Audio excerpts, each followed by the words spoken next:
বিসমিল্লাহির রহমানির রহিম। আজকের অনুষ্ঠানের সভাপতি, সহকর্মীবৃন্দ, অতিথিবৃন্দ, প্রধানমন্ত্রী ফেলোশিপের জন্য নির্বাচিত প্রার্থীগণ, উপস্থিত সুধীমণ্ডলী, আসসালামু আলাইকুম। প্রধানমন্ত্রী ফেলোশিপ অ্যাওয়ার্ড 2024 প্রদান উপলক্ষে আয়োজিত এই অনুষ্ঠানে উপস্থিত সকলকে আমার আন্তরিক ধন্যবাদ জানাচ্ছি। আমি গভীর শ্রদ্ধার সাথে স্মরণ করছি সর্বকালের সর্বশ্রেষ্ঠ বাঙালি জাতির পিতা বঙ্গবন্ধু শেখ মুজিবুর রহমানকে, যিনি আমাদের স্বাধীনতা দিয়েছেন, আত্মপরিচয় দিয়েছেন, একটি দেশ দিয়েছেন। আমি শ্রদ্ধা জানাই জাতীয় চার নেতার প্রতি, 30 লক্ষ শহীদের প্রতি, 2 লক্ষ মা বোনের প্রতি। 15ই আগস্ট আমাদের জাতীয় জীবনে কালো অধ্যায়। একটা যুদ্ধ বিধ্বস্ত দেশ গড়ে তুলে বাংলাদেশকে যখন স্বল্পোন্নত দেশে উন্নীত করে বাংলাদেশের মানুষের আর্থসামাজিক উন্নয়নের পথে যাত্রা শুরু করেছিলেন, ঠিক সেই সময় বাংলাদেশের রাষ্ট্রপতি জাতির পিতা বঙ্গবন্ধু শেখ মুজিবুর রহমানকে নির্মমভাবে হত্যা করা হয়। একই সাথে আমার মা বেগম ফজিলাতুন্নেছা মুজিব, আমার 3 ভাই ছোট আমার থেকে, মুক্তিযোদ্ধা ক্যাপ্টেন শেখ কামাল, মুক্তিযোদ্ধা লেফটেন্যান্ট শেখ কামাল জামালের নববধূ বধূ সুলতানা এবং পারভিন জামাল রোজি, আমার ছোট্ট ভাইটি মাত্র 10 বছরের শেখ রাসেল, তাদেরকেও নির্মমভাবে হত্যা করে। ঠিক এমনিভাবে আমাদের পরিবারের 18 জন সদস্যকে নির্মমভাবে হত্যা করা হয়। সেই সাথে রাষ্ট্রপতির military secretary brigadier Jamil Uddin, police officer Siddiqur Rahman সহ যাদেরকে সেদিন নির্মমভাবে হত্যা করা হয়েছে, আমি তাদের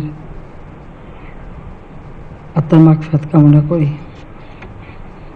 আমার ছোট বোনের, আমি তখন বিদেশে ছিলাম, আমরা বেঁচে গিয়েছিলাম, তো সেই বাচ্চাটা কষ্টে বেঁচে থাকার থেকেও মৃত্যু থেকেও কষ্টের। 6 বছর দেশে আসতে পারিনি। যারা জাতির পিতাকে হত্যা করেছিল তারা আমাদেরকে দেশে আসতে দেয়নি, বাধা দিয়েছিল। আমার ছোট বোনের পাসপোর্টটা পর্যন্ত রিনিউ করতে দেয়নি। রিফিউজি হিসেবেই থাকতে হয়েছিল 6 বছর বিদেশে। 1971 সালে পাকিস্তানি হানাদার বাহিনী যখন আমাদের দেশে গণহত্যা শুরু করে, জাতির পিতা বঙ্গবন্ধু শেখ মুজিব স্বাধীনতার ঘোষণা দেন, তার পরপরই তাকে গ্রেপ্তার করা হয়। এরপরই আমার মাকে গ্রেপ্তার করে এবং আমি, আমার ছোট বোন রেহানা, ভাই জামাল, রাসেল সহ আমাদেরকেও গ্রেপ্তার করে ধানমন্ডিতে একটা একতলা বাড়ি, বর্তমানে এটা ধানমন্ডি 9A সড়ক নাম্বার, বাড়ি নাম্বার 26, সেখানে আমাদের বন্দি করে রাখে। আমাদের যে বন্দি করে রেখেছিল সেখানে কোনো আমাদের আসবাবপত্র ছিল না, খাবার দাবার কোনো ব্যবস্থা ছিল না। আমি তখন অন্তঃসত্ত্বা ছিলাম। ওই বন্দিখানায় আমার ছেলে জয়ের জন্ম হয়। কাজে বন্দি থাকা অবস্থা, সেটা অভিজ্ঞতা যেমন আমাদের ছিল, আর 15ই আগস্টের পরে রিফিউজি হিসেবে বিদেশে পড়ে থাকা, নিজেদের নাম পরিচয়টাও আমরা দিতে পারতাম না, আর তেমন আর্থিক সঙ্গতিও আমাদের ছিল না। তারপর বলবো, যেখানে আশ্রয় ছিলাম তারা আমাদের জন্য সব ব্যবস্থাই করেছিল, কিন্তু সেভাবে আমাদের জীবন কাটাতে হয়। আমার বাবা এদেশের মানুষের জন্যই সারা জীবন নিজের জীবনকে উৎসর্গ করেছেন। বছরের পর বছর কারাগারে কাটতে হয়েছে। আর কেউ কারাগারে থাকলে তার পরিবার অবস্থা কী হয় আমি সেগুলি আর বলতে চাই না। তবে আমার মা খুব সাহসী ছিলেন, তার ভিতরে প্রচণ্ড আত্মমর্যাদা বোধ ছিল। বাবা মা ভাই সব হারিয়েছি, 6 বছর পর দেশে আসার সুযোগ পেয়েছি। স্বাধীনতার পর জাতির পিতা আমাদেরকে 9 মাসের মধ্যে একটা সংবিধান উপহার দিয়েছিলেন। যে সংবিধানে এই বাঙালি জাতি যারা তখন শোষণ বঞ্চনার শিকার, এদেশের মানুষ একবেলা খাবার জোটাতে পারতো না, চিকিৎসা ব্যবস্থা ছিল না, বাসস্থান ছিল না, প্রতিটি মানুষ কি দুর্বিষহ জীবনযাপন করত। সে ছোটবেলা থেকে যা আমার বাবা বঙ্গবন্ধু শেখ মুজিবকে ব্যথিত করত, কাজে তাদের ভাগ্য পরিবর্তনটাই ছিল তার জীবনে একমাত্র লক্ষ্য। অসমাপ্ত আত্মজীবনী এবং কারাগারের রোজনামচা বা নয়াচিন, এই বইগুলি যদি আপনারা পড়েন তখন কিছুটা জানা যায়, আর তার সংগ্রামের ইতিহাস জানা যায়। বঙ্গবন্ধু শেখ মুজিবের বিরুদ্ধে পাকিস্তানি গোয়েন্দা সংস্থা সেই 1948 সাল থেকে, যখন তিনি বাঙালির মাতৃভাষায় কথা বলার অধিকার আদায়ের সংগ্রাম শুরু করেন ঢাকা বিশ্ববিদ্যালয়ের আইন বিভাগের ছাত্র হিসেবে, তখন থেকে তার বিরুদ্ধে গোয়েন্দা সংস্থা রিপোর্ট দিত। আর সেই রিপোর্টগুলি আমি কিন্তু প্রকাশ করেছি। পৃথিবীর ইতিহাসে কখনো কোনো নেতার বিরুদ্ধে কোনো গোয়েন্দা রিপোর্ট আজ পর্যন্ত কিন্তু প্রকাশ করা হয়নি, কিন্তু আমি প্রথমে প্রধানমন্ত্রী হওয়ার পরে সেইগুলি নিজে সংগ্রহ করি এবং সেখানে অনেকগুলি ফাইল, প্রায় 45,000 মতো কাগজ পেপার ছিল। আমার বান্ধবী বেবি মৌদুদ এবং আমি দুজনে মিলে বলতে গেলে 20টা বছর আমরা উপরে কাজ করি, এবার সিদ্ধান্ত নিই যেটা আমরা প্রকাশ করব। আর সেখান থেকে কিন্তু বাংলাদেশের ইতিহাস এবং জাতির পিতার সংগ্রামের ইতিহাস অনেক কিছুই জানা যায়। স্বাধীনতার পর তিনি চেয়েছিলেন দেশটাকে উন্নত সমৃদ্ধ করে গড়ে তুলবেন, দুঃখী মানুষের মুখে হাসি ফোটাবেন। এটাই জীবনে একমাত্র স্বপ্ন ছিল তার। এবং তিনি বলতেন যে একমাত্র শিক্ষাই দিতে পারে মানুষকে সেই শক্তি যার মাধ্যমে একটা দেশ দারিদ্র্যমুক্ত হতে পারে। এবং শিক্ষাক্ষেত্রে বরাদ্দকে তিনি একটা বিনিয়োগ হিসেবেই দেখেছিলেন, সেটা কোনো হিসেবে না যে এদেশের মানুষকে শিক্ষিত করে গড়ে তুলতে হবে।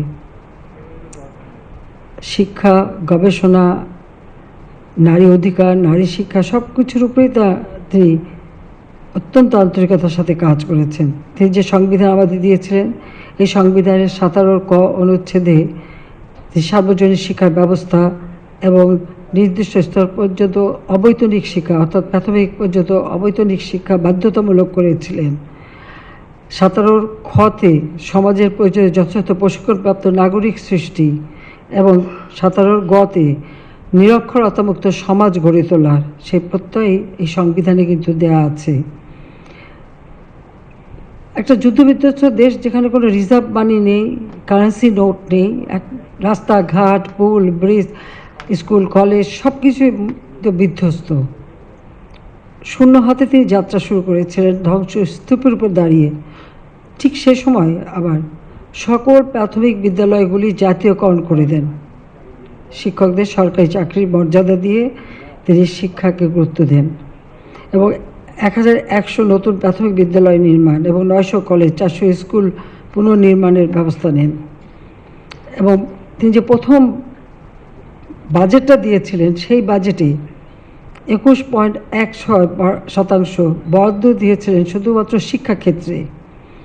এবং 73 সালে তিনি ওই 8ম শ্রেণী পর্যন্ত ছাত্রীদের বেতন মকুব করে দেন এবং নারী শিক্ষার জন্য সব রকম সুযোগ দেন।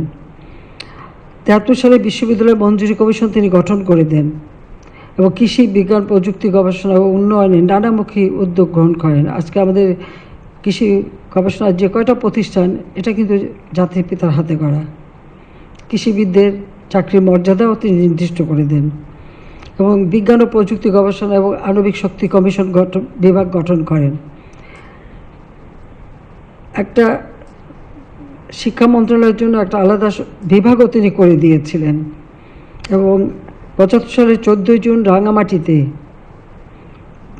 প্রথম ভূ উপগ্রহ কেন্দ্র বেতবুনিয়াতে তিনি প্রতিষ্ঠা করে যান, যার ভিত্তিতে আজকে আমরা স্যাটেলাইট বঙ্গবন্ধু 1 উৎক্ষেপণ করতে সুযোগ পেয়েছি। অর্থাৎ বিজ্ঞান প্রযুক্তিকেও তিনি গুরুত্ব দিয়েছিলেন। সমুদ্রে আমাদের যে অধিকার, তার উপর তিনি আইন করে যান। 1974 সালে তিনি territorial waters and maritime Jones act প্রণয়ন করেন জাতিসংঘ এটা প্রণয়ন করেছিল 1982 সালে, আর জাতির পিতা বঙ্গবন্ধু শেখ মুজিব করে দিয়ে যান 1974 সালে। তার যে দূরদর্শিতা ছিল দেশকে নিয়ে, সেটাই হচ্ছে সবথেকে বড় কথা। এবং আমাদের শিক্ষা ব্যবস্থা আরও উন্নত করবার জন্য তিনি বিজ্ঞান শিক্ষাকে গুরুত্ব দিয়েছিলেন। তাই আমাদের বিশিষ্ট বৈজ্ঞানিক ডক্টর কুদরতি খোদা তাকে প্রধান করে একটা শিক্ষা কমিশন গঠন করেন যে বাংলাদেশের শিক্ষা ব্যবস্থাটা কেমন হতে হবে।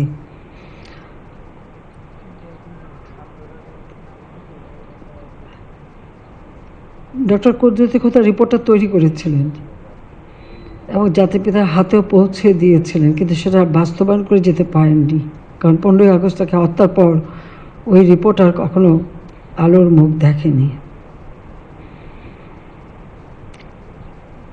ওই যুদ্ধবিধ্বস্ত অবস্থায়ও আমাদের অফিসারদের এবং মেধাবীদের তিনি বিদেশে পিএইচডি করতে পাঠাতেন।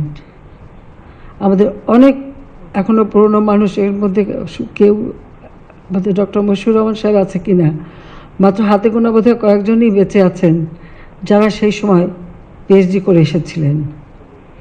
অর্থাৎ সকলকে একটা উচ্চ শিক্ষা দিয়ে জ্ঞানের আলোটা আমাদের সমাজে ছড়িয়ে দেয়, সেই ব্যবস্থাটা জাতিপিতা বঙ্গবন্ধু শুরু করেন। নাম করা বিশ্ববিদ্যালয়ে যাতে পিএইচডি করতে পারে সেই ব্যবস্থাটা করে দেন।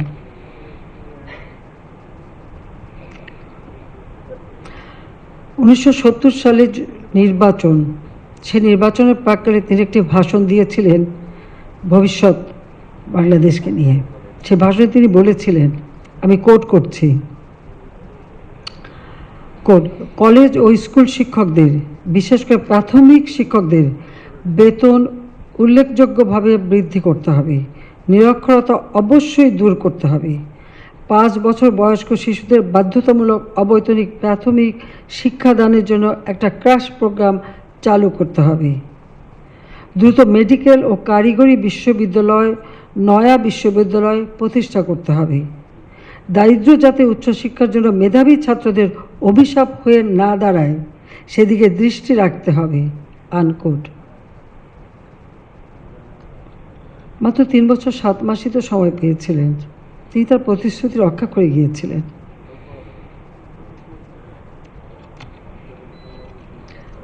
এরপর আমাদের দেশে 15ই আগস্ট যেটা হয়েছিল, যে আমাদের মুক্তিযুদ্ধের ইতিহাস পরিবর্তন করে দেওয়া হয়, যে চেতনা নিয়ে দেশটা গড়ে উঠেছিল, দেশটা অনেক পিছনে পড়ে যায়। 21 বছর পরে আওয়ামী লীগ সরকার গঠন করে, কারণ 81 সালে আমার অবর্তমানে আওয়ামী লীগের সভাপতি নির্বাচিত করা হয়। তখন মিলিটারি ডিক্টেটর আমাকে কিছুতেই আসতে দেবে না। আর সবচেয়ে বড় কথা হলো যে 15 আগস্টের পরে যারা জাতির পিতা বঙ্গবন্ধু শেখ মুজিবের খুনি, তাদের যাতে বিচার হবে না বলে একটা আইন পাশ করে দেওয়া হয়, ইনডেমনিটি অর্ডিন্যান্স জারি করা হয়। বিচারের পরিবর্তে তাদেরকে পুরস্কৃত করা হয় এবং জেনারেল জিয়াউর রহমান তাদেরকে বিভিন্ন দূতাবাসে চাকরি দেয়। অনেক দেশ কিন্তু তাদের অনেককে গ্রহণও করেনি, কিন্তু তাদেরকে সেভাবে প্রতিষ্ঠিত করা হয়, রাজনৈতিকভাবে তাদের প্রতিষ্ঠা করা হয়। আমাদের স্বাধীনতা বিরোধী যারা, বিশেষ করে যারা গণহত্যা, লুটপাট, নারী ধর্ষণ, অগ্নিসংযোগের সাথে জড়িত ছিল, সেই যুদ্ধ অপরাধীদের বিচারও শুরু করেছিলেন। অনেকে কারাগারে বন্দী ছিল, জিয়াউর রহমান ক্ষমতা এসে তাদেরকে মুক্ত করে দেয়। এবং দুর্ভাগ্যের বিষয় হলো তখন এরাই ক্ষমতায়, কেউ প্রধানমন্ত্রী, কেউ উপদেষ্টা, কেউ মন্ত্রী মর্যাদা। যুদ্ধ অপরাধীরা এদেশে ক্ষমতা ভোগ করত। একদিকে বাবা মায়ের হত্যাকারীরা এদেশে, অপরদিকে যুদ্ধ অপরাধী। ওই অবস্থায় দেশে ফিরে আসি, অনেকবার মৃত্যুকে মুখোমুখি দেখেছি, কিন্তু কখনো পিছু হটিনি।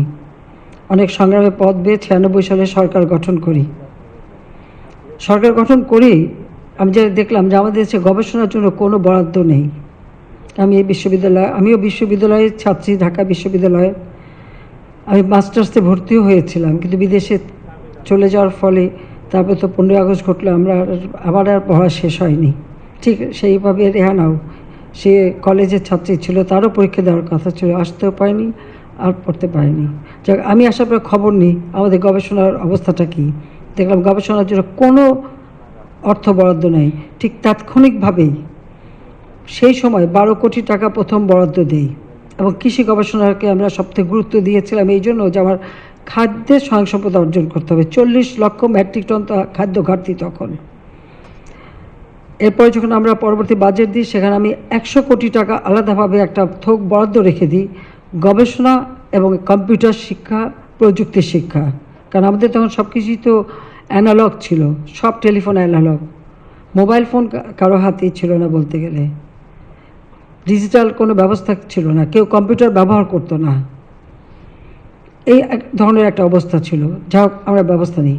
পাশাপাশি আমি 12টি বিজ্ঞান ও প্রযুক্তি বিশ্ববিদ্যালয় প্রতিষ্ঠা করি, কারণ তখন বিজ্ঞানের ছাত্রছাত্রী পাওয়াই যেত না। অথচ বিজ্ঞান এবং গবেষণা ছাড়া কোনো দেশ অগ্রগতি করতে পারে না। সেই জন্য 12টা বিজ্ঞান প্রযুক্তি বিশ্ববিদ্যালয় প্রতিষ্ঠা করবার আইন আমরা পাশ করি। কৃষি বিশ্ববিদ্যালয় মাত্র একটি ছিল, আমি আরও কয়েকটি কৃষি বিশ্ববিদ্যালয়, প্রথম মেডিকেল ইউনিভার্সিটি, মানে কী বলে, চিকিৎসা বিশ্ববিদ্যালয়, প্রথম এই বিশ্ববিদ্যালয় প্রতিষ্ঠা করি। এবং বেসরকারি খাতের জন্য আরও বিশ্ববিদ্যালয় হয়, সেই ব্যবস্থা নিই।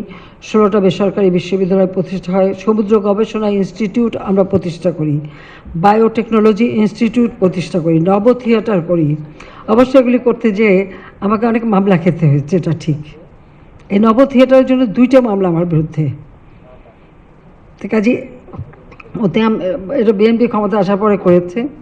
যাই হোক, আর তাছাড়া আমরা যে বঙ্গবন্ধু ফেলোশিপ চালু করেছিলাম, তারপরে প্রাথমিক ও গণশিক্ষা উপবৃত্তি আমরা চালু করি। 4র্থ প্রাথমিক শিক্ষা উন্নয়ন কর্মসূচির বৃত্তির অর্থ প্রায় 3,000, এটা কিসের, হ্যাঁ বৃদ্ধি সেগুলো এখন বলতে হবে, 3,804 কোটি টাকা। প্রাথমিক ও উচ্চ শিক্ষা বিভাগে উপবৃত্তি 2,617 কোটি টাকা। প্রাথমিক ও গণশিক্ষা উপবৃত্তি 1,785 কোটি টাকা। এবং বঙ্গবন্ধু বিজ্ঞান প্রযুক্তি ফেলোশিপ ট্রাস্ট 4,466 কোটি টাকা। এগুলি আমরা বরাদ্দ দিয়েছি, কারণ আমি সবসময় এটাই বিশ্বাস করি যে গবেষণা একান্তভাবে দরকার। আমরা মোবাইল নেটওয়ার্ক, ভিস্যাট স্থাপন, এবং এতে বেশিরভাগ আমরা ব্যক্তি খাতকে সুযোগ দিই। কম্পিউটার এবং যন্ত্রাংশের উপর দিয়ে সমস্ত ট্যাক্সগুলি কমিয়ে মানুষ স্বল্প হিসেবে পায়, সে ব্যবস্থা নিই। কারণ আমরা প্রথম আমাদের পার্টির জন্য 91 সালে যখন কম্পিউটার কিনতে যাই, তখন দেখলাম 3,50,000 টাকা, 3,50,000 টাকার উপরে আমাদের লেগেছিল সেই কম্পিউটার কিনতে। যার জন্য পরবর্তীতে যখন আমি সরকারে আসি, আমরা সবগুলি ট্যাক্স কমিয়ে দিই। অবশ্য এ ব্যাপারে আমাকে কম্পিউটার শিক্ষা এবং কম্পিউটার সম্পর্কে জ্ঞান এবং কম্পিউটার চালানো, এগুলি আমি আমার ছেলের কাছ থেকে শিখেছি। ওই মুক্তিযুদ্ধের সময় জেলখানায় যে ছেলেটার জন্ম হয়েছিল, সজীব ওয়াজেদ জয়, সেই কিন্তু শেখায়, এবং তারই পরামর্শ ছিল যে সব ট্যাক্স কমিয়ে দাও, এগুলি সহজলভ্য করো, কম দামে যেন সবাই কিনতে পারে, সেই ব্যবস্থাটা করতে হবে। আমরা সেটাই করেছি, এবং প্রথম ট্রেনিংটাও, এই কোর্স চালু, সেটাও ওরা দিয়ে করা। এভাবে আমরা বিভিন্ন করি, এবং উচ্চশিক্ষায় আমরা বঙ্গবন্ধু বৃত্তিও চালু করে দিই। জাতীয় বিজ্ঞান ও প্রযুক্তি ফেলোশিপের আওতায় আমরা 986 জন শিক্ষার্থী এবং গবেষককে 1,95,00,000 টাকা বৃত্তি অনুদান প্রদান করি। সবথেকে বড় কথা যে সেই সময় আমরা এইভাবে যে ফেলোশিপ দিয়েছিলাম এবং বিদেশে পিএইচডি করতে বা উচ্চ ডিগ্রি অর্জনের জন্য যাদের পাঠিয়েছিলাম, অনেকেই তখন সম্পন্ন করতে পারেনি। দুর্ভাগ্যের বিষয়, 2001-এ সরকার আসতে পারেনি। যখন 2001-এ সরকার আসতে পারলাম না, বিএনপি ক্ষমতা এসেই আমাদের সেই ফেলোশিপটা বন্ধ করে দিল। এই বন্ধ করার ফলে অনেকে মাঝপথেই তাদের ওখান থেকে ছেড়ে চলে আসতে হয়েছিল, আর অনেকে কষ্ট করে থেকে গিয়েছিল সেটা সম্পন্ন করতে, আর অনেকে যাবার সুযোগই পায়নি। যেমন আমাদের মুখ্য সচিব, তখন তিনি আমার যিনি মুখ্য সচিব ছিলেন ডক্টর সামাদ, তার প্রাইভেট সেক্রেটারি ছিলেন, তিনি এই স্কলারশিপটা পেয়েছিলেন, কিন্তু সেটা যাওয়ার সুযোগ পায়নি।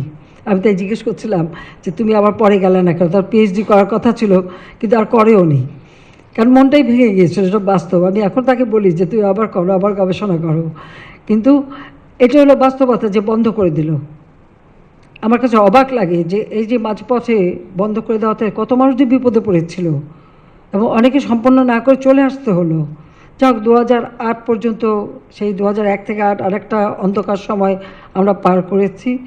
2008-এ যখন নির্বাচন হলো আমরা আবার জনগণের ম্যান্ডেট পেলাম এবং 2008-এর নির্বাচনে আওয়ামী লীগ এককভাবে 233টা সিট পেয়েছিল, আর যৌথভাবে তো আরও বেশি, আর বিএনপি পেয়েছিল মাত্র 30টা সিট। যাক, আমরা সরকার গঠন করলাম। সরকার গঠন করেই কিন্তু আমরা উদ্যোগ নিলাম যে আমাদের বিশ্ববিদ্যালয় বাড়াতে হবে, গবেষণা বাড়াতে হবে, শিক্ষার মান উন্নত করতে হবে এবং ব্যবস্থা নিতে হবে এবং শিক্ষা নীতিমালা প্রণয়ন করতে হবে। পুনরায় আবার আমরা কমিশন গঠন করে শিক্ষা নীতিমালা প্রণয়ন করলাম এবং পাবলিক বিশ্ববিদ্যালয় 30টা, 63টি প্রাইভেট বিশ্ববিদ্যালয় প্রতিষ্ঠা করেছে এ পর্যন্ত। তার মধ্যে কৃষি, ভেটেরিনারি অ্যান্ড অ্যানিম্যাল সায়েন্স, বিজ্ঞান ও প্রযুক্তি, চিকিৎসা, ডিজিটাল, ইসলামী আরবি বিশ্ববিদ্যালয়, টেক্সটাইল বিশ্ববিদ্যালয়, মেরিটাইম বিশ্ববিদ্যালয়, অ্যাভিয়েশন ও অ্যারোস্পেস, কারণ আমাদের তো গবেষণা করতে হবে অ্যাভিয়েশন এবং অ্যারোস্পেস। আমরা তো চাঁদেও যাব, কাজে সে লোক তৈরি করতে হবে, কাজে সেদিকে লক্ষ্য রেখেই ইউনিভার্সিটি করে দিয়েছি। বেসরকারি ফ্যাশন ও ডিজাইন, কারণ আমাদের ফ্যাশন ডিজাইনেরও কোনো ছিল না, অথচ গার্মেন্টস আমরা রপ্তানি করি, কিন্তু ফ্যাশন ডিজাইনটা তো এটা আধুনিক, সবসময় মানে এটা কাজে লাগে। কাজে আমরা এটা অবশ্য বেসরকারিভাবেই করিয়েছি। ফ্যাশন ও ডিজাইন প্রযুক্তি বিশ্ববিদ্যালয়, বিশেষায়িত বিশ্ববিদ্যালয়, প্রতিটি উপজেলায় কারিগরি প্রশিক্ষণ কেন্দ্র। সবথেকে বড় কথা, আমরা যেহেতু প্রযুক্তির উপর গুরুত্ব দিয়েছি, সেখানে হাইটেক পার্ক, হাইটেক সিটি এবং সফটওয়্যার প্রযুক্তি পার্ক, সেগুলি আমরা প্রতিষ্ঠা করেছি। Computer training and incubation centre সেটা করে দিচ্ছি, যাতে করে আমাদের ছেলেমেয়েরা বসে না থাকে, এবং কারিগরি শিক্ষা, ভোকেশনাল শিক্ষা, কারিগরিতে যাতে বেশি করে ছেলেমেয়ে আসে সে ব্যবস্থাও আমরা নিচ্ছি। আমরা 2013 সালে 26,193টি প্রাথমিক বিদ্যালয়ের সাথে 1,05,616 জন শিক্ষক জাতীয়করণ করেছি। যেখানে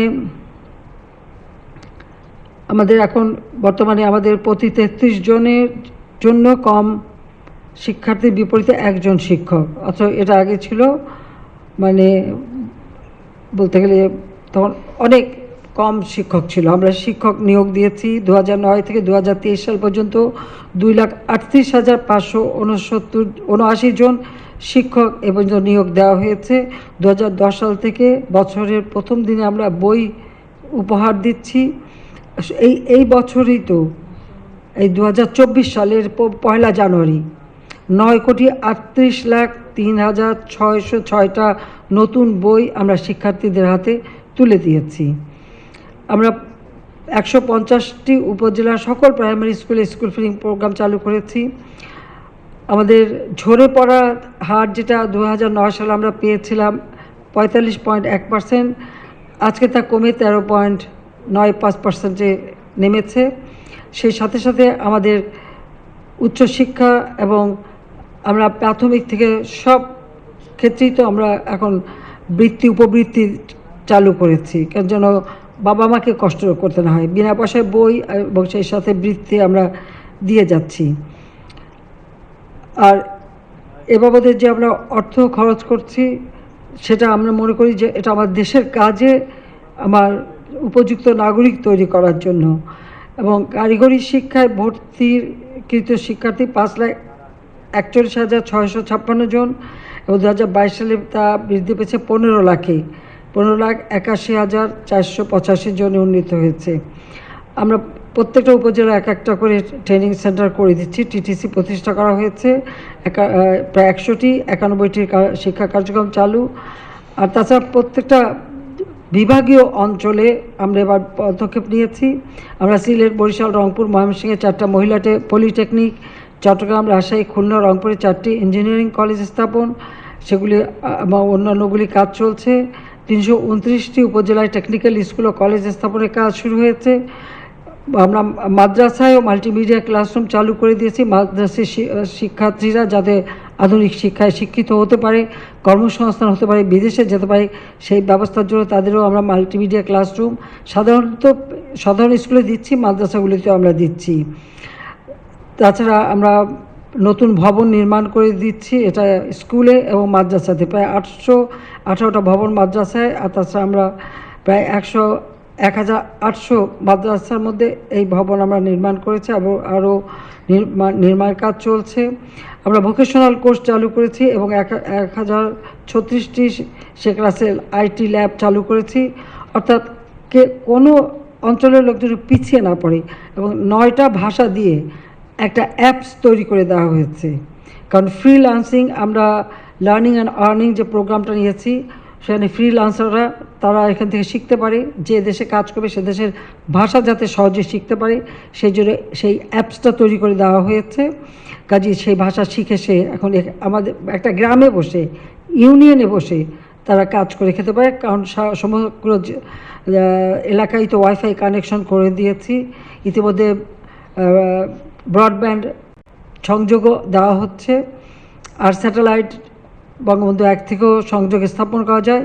দ্বিতীয় স্যাটেলাইটটা যেটা করব সেটা আরও উন্নত মানের করব, সে ব্যাপারে আমরা পদক্ষেপ নিয়েছি, সেটা কার্যক্রম শুরু হয়ে গেছে। আগামী কয়েক মাসের মধ্যে আমরা নির্মাণ কাজ শুরু করতে পারবো ইনশাল্লাহ। অর্থাৎ আমরা যে টার্গেটটা ঠিক করেছিলাম 2021 সাল জাতির পিতার জন্মশতবার্ষিকী, 2020 এবং 21 সালের স্বাধীনতা সুবর্ণ জয়ন্তী, এর মধ্যে বাংলাদেশকে একটা ধাপে উন্নীত করব, যেটা আমাদের 2008 সালের নির্বাচনী ইশতেহারে ছিল দিন বদলের সরল। আমরা সেটা কিন্তু সফলভাবে করে এখন আমরা উন্নয়নশীল দেশের মর্যাদা পেয়েছি। 2026 সাল থেকে এটা আমাদের কার্যকর হবে। 2026 সাল থেকে উন্নয়নশীল দেশ হিসেবে যে আমরা দেশকে এগিয়ে নিয়ে যাব, তো তার জন্য তো আমার উপযুক্ত নাগরিক গড়ে তুলতে হবে। সেই জন্যই আজকে আমরা, তাছাড়া শিল্প বিপ্লব প্রতি একটা সময় পরপর আসে, এখন নতুন যেটা আছে চতুর্থ শিল্প বিপ্লব, তার উপযুক্ত আমার নাগরিক গড়ে তুলতে হবে, দক্ষ জনশক্তি গড়ে তুলতে হবে। সেই ব্যবস্থাটার জন্য আমরা প্রস্তুতি নিয়েছি, এবং যেহেতু 2021 সালের আমাদের প্রেক্ষিত পরিকল্পনা করে সেটা বাস্তবায়ন করেছি, এখন 2021 থেকে 41 আমরা নির্দিষ্ট করেছি যে 2041 সালে আমরা স্মার্ট বাংলাদেশ করব। কারণ আমাদের জনশক্তি স্মার্ট জনশক্তি হবে, বিশ্বের যে কোনো দেশের সাথে তাল মিলিয়ে চলতে পারে। কারণ আমি একটা জিনিস দেখেছি, আমাদের দেশের ছেলেমেয়েরা সব থেকে বেশি মেধাবী। অনেক দেশ আছে যদি 2 আর 2 4 বলতে গেলে তাদের অন্য কিছু দিয়ে গুনতে হয়, আমাদের দেশের ছেলেমেয়েদের গুনতে হয় না। কাজেই সেদিক থেকে আমি বলবো আমাদের ছেলেমেয়ে অনেক মেধাবী, তাদের খালি সুযোগটা করে দেওয়া, আর সেটাই আমাদের কর্তব্য যে আমরা সেই সুযোগটাই করে দিতে চাই। আর সে কারণে এই প্রধানমন্ত্রী ফেলোশিপটা আমরা প্রবর্তন করেছি। তবে এখানে আমি একটা কথা বলি, যেটা আমি মাত্র বসে বসে এখানে হিসাবও করলাম। আমি 96 সালে সরকারে সেই ফেলোশিপ দিয়েছিলাম, যেটা আমি আগেই বললাম যে মাঝামাঝি পথায় যখনই বিএনপি ক্ষমতা আসলো, খালেদা জিয়া এসে সেটা বন্ধ করে দিল, অনেকে বিপদে পড়ল। মানুষ তো আর চিরদিন বেঁচে থাকে না। হ্যাঁ, পরপর 4 বার ক্ষমতা এসেছি, অনেক কাজ করার সুযোগ পাচ্ছি, মানুষের জীবন মান উন্নত করতে পেরেছি। বাংলাদেশ আর সেই 15 বছর বা 20 বছর আগের বাংলাদেশ না, এখন একটা পরিবর্তন হয়েছে, বদলে যাওয়া বাংলাদেশ, কিন্তু এটাকে ধরে রাখতে হবে। সেই জন্য আমি এখন আলাপ করছিলাম, তো বেশ মোটা অঙ্কের টাকাই লাগবে মনে হচ্ছে। তো আমি ভাবছি এটা আমি এই ফেলোশিপটাকেও একটা ট্রাস্ট ফান্ড করে আইন করে দিয়ে যাব, যেন ভবিষ্যতে কেউ আর এটা বন্ধ করতে না পারে। কারণ এই যে একজন বিদেশে যায়, মাঝখানে বন্ধ হয়ে যেয়ে শেষে যে বিপদে পড়ে, সেই বিপদটা আমি নিজে দেখেছি। অনেকে আমরা নিজেরা আমাদের প্রবাসী বাঙালিদের অনুরোধ করে থাকা খাওয়ার ব্যবস্থা করে দিয়ে যাতে তার পড়াশোনা সম্পন্ন করে আসতে পারে সে ব্যবস্থাও করেছি, কিন্তু সেটা সম্পন্ন করতে যে যারা চাকরিজীবী ছিল তাদের কিন্তু চাকরিও চলে গিয়েছিল, বিএনপি তাদেরকে বাতিল করে দেয়। তো সেই জন্য এবার আমি সিদ্ধান্ত নিয়েছি যে আমরা যাই এখন দেব একটা ট্রাস্ট ফান্ড করে দেবো, যে পট করে কেউ যেন আর বন্ধ করতে না পারি। তবে এখন আমরা যে স্কলারশিপটা দিচ্ছি, এবার যেটা দিলাম, এটা আমাদের যদি চালু রাখতে হয় তাহলে 5,000 কোটি টাকার একটা ফান্ড লাগে। কত টাকা আমাদের এবার দিচ্ছি আমরা? হ্যাঁ, আবার আমরা বিজ্ঞান ও প্রযুক্তি মন্ত্রণালয় থেকেও আমরা স্কলারশিপ দিচ্ছি, বা অন্য অন্য ক্ষেত্রে আছে। এই সবগুলি মিলিয়ে আমাদের 5,000 কোটি টাকার একটা ফান্ড প্রয়োজন। তবে চিন্তা নেই, সেটা আমরা করতে পারবো, আমার সে বিশ্বাস আছে। এখানে টাকাটা বড় কথা না, বড় কথা হচ্ছে আমার দেশের ছেলেমেয়েরা বিদেশে যাবে, উচ্চ ডিগ্রি নেবে, তারা ফিরে আসবে, তাদের গবেষণা দেশের উন্নয়নের কাজে লাগবে। এটাই তো সব থেকে বড় কথা। টাকা জোগাড় হয়ে যায়, এটা কোনো অসুবিধা নেই। আমি তো শুরু করেছিলাম 2009 বাজেট ছিল মাত্র 68,000 কোটি টাকার। 2008-এ যে বাজেটটা দেওয়া হয়েছিল, আমি সরকার গঠন করার পরে পেয়েছিলাম 68,000 কোটি টাকার বাজেটকে এখন আমরা 7,97,000 কোটি টাকার বাজেট করেছি। তো এত বড় বাজেট যখন দিতে পেরেছি, তখন ওটা আমি জোগাড় করে ফেলবো, অসুবিধা নেই। একটু সময় লাগবে, কিন্তু করব। কিছু আমরা সরকার থেকে দেবো, কিছু আমরা জোগাড় করবো, তাই না? করে ফেলবো। কাজে আমি এভাবে চাই যেটাকে, কারণ আমরা এটাই চাই, যুদ্ধ বিধ্বস্ত দেশে জাতির পিতা যদি দেশে পাঠিয়ে পিএইচডি করে আনতে পারেন, আমরা এখন পারবো না কেন? সেটাই আমার কথা। আসলে সেই চিন্তাটা থাকতে হবে। তা আমরা দেশের কল্যাণেই কাজ করব। আমাদের আজকে আমি সত্যি খুব আনন্দিত যারা আজকে ফেলোশিপ পেয়েছেন। আমরা ইতিমধ্যে প্রধানমন্ত্রী ফেলোশিপ নীতিমালা 2022 প্রণয়ন করে দিয়েছি এবং 2023-24 অর্থবছরের জন্য সরকারি কর্মকর্তা, বিশ্ববিদ্যালয়ের শিক্ষক, বেসরকারি প্রার্থীদের মধ্যে পিএইচডি পর্যায়ে 116 জন, মাস্টার্স পর্যায়ে 308 জনকে প্রধানমন্ত্রী ফেলোশিপ প্রদান করা হয়েছে, যার আর্থিক মূল্য, তোমরা খালি টাকার অঙ্ক দেখাও কেন? এত টাকার অঙ্ক দেখানো ঠিক না। তবু লেখা আছে, পড়ে দিচ্ছি। 365,70,79,80,000 টাকা এ পর্যন্ত দেওয়া হয়েছে, খরচ হয়েছে। এটা হলো 24 পর্যন্ত। আর এবারে 24-25 অর্থ বছরে মাস্টার ডিগ্রি পর্যায়ে 39 জন, এই আগে ছিল বেশি, এখন কয় বছরের, আচ্ছা এটা 1 বছরের। মাস্টার ডিগ্রি পর্যায়ে 39 জন, পিএইচডি পর্যায়ে 11 জনকে নির্বাচিত করা হয়েছে এবং 37 জন মাস্টার ডিগ্রি এবং 11 জন পিএইচডি ফেলোকে এইমাত্র আমরা অ্যাওয়ার্ড দিলাম, হস্তান্তর করলাম। কাজে আমি প্রিয় নির্বাচিত ফেলোবৃন্দ, আপনাকে আমি এইটুকু বলবো যে এই ফেলোশিপের জন্য যারা আবেদন করেছেন তাদের এবং যারা পেয়েছেন তাদের আমি সবাইকে আন্তরিক অভিনন্দন জানাচ্ছি। এবং প্রতি বছর এই ফেলোশিপের সংখ্যা নির্দিষ্ট রয়েছে, এটা টাকার হিসাব নিকাশ, সেই জন্য হয়তো আরও অনেকেই যোগ্য আছেন, আমরা দিতে পারিনি। তো যখন আমরা একটা ভালো ফান্ড তৈরি করে ফেলতে পারবো, তখন আশা করি আমরা আরও ভালোভাবে দিতে পারবো। তবে অন্যান্য মন্ত্রণালয়ের মাধ্যমে আমরা দিচ্ছি। কাজে আমি সবসময় চাই যে এই ফেলোশিপটার মাধ্যমে আমাদের উপযুক্ত নাগরিক হয়ে গড়ে উঠবেন এবং আপনার যে জ্ঞান অর্জন করে সেটা আমার দেশের কাজে লাগবে। কারণ বিশ্ব পরিবর্তনশীল, এই পরিবর্তনশীল বিশ্বের সাথে আমাদের তাল মিলিয়ে চলতে হবে। আমরা কারো কাছে পিছিয়ে থাকবো না, আমরা সবসময় আগে থাকবো। আমরা মুক্তিযুদ্ধ করে বিজয়ী জাতি, এই বিজয়ী জাতি হিসেবে আমাদের মাথা উঁচু করে বিশ্ব দরবারে আমরা চলবো, সেইভাবে আমাদের করে উঠতে হবে। কারণ একটা কথা মনে রাখবেন যে এই টাকাটা আমার জনগণের টাকা, তাদের মাথার ঘাম পায়ে ফেলে এই টাকাটা তারা অর্জন করে আপনাদের উচ্চশিক্ষা দিচ্ছে। কাজে সেই জনগণ যেন সেবাটা পায়, সেদিকে বিশেষভাবে দৃষ্টি দিতে হবে।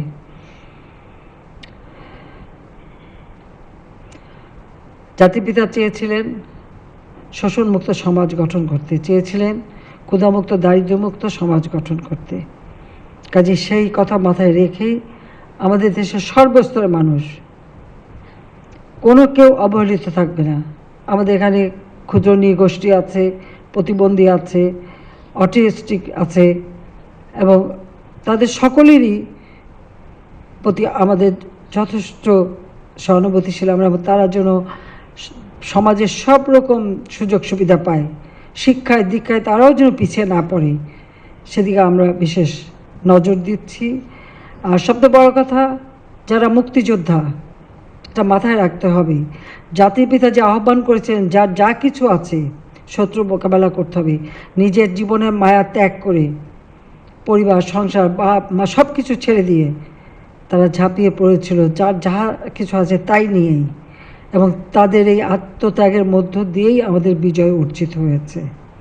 কাজে তাদের সবসময় সর্বোচ্চ সম্মান দিতে হবে। আমি জানি এর মধ্যে অনেকেই হয়তো আমাদের দলের সমর্থন নেই, অন্য জায়গায় চলে গেছেন, বা অনেকের অনেক কিছু থাকতে পারে, যে যেখানেই যাক সেটা আমার কাছে বিবেচ্য না। আমার কাছে বিবেচ্য যে তারা তাদের সর্বস্ব ত্যাগ করে, নিজের জীবন দিয়ে, রক্ত দিয়ে, এবং অনেকেই পঙ্গুত্ব বরণ করে এই দেশকে স্বাধীন করে বিজয় এনে দিয়েছে, শত্রুকে পরাজিত করে বিজয় এনে দিয়েছে।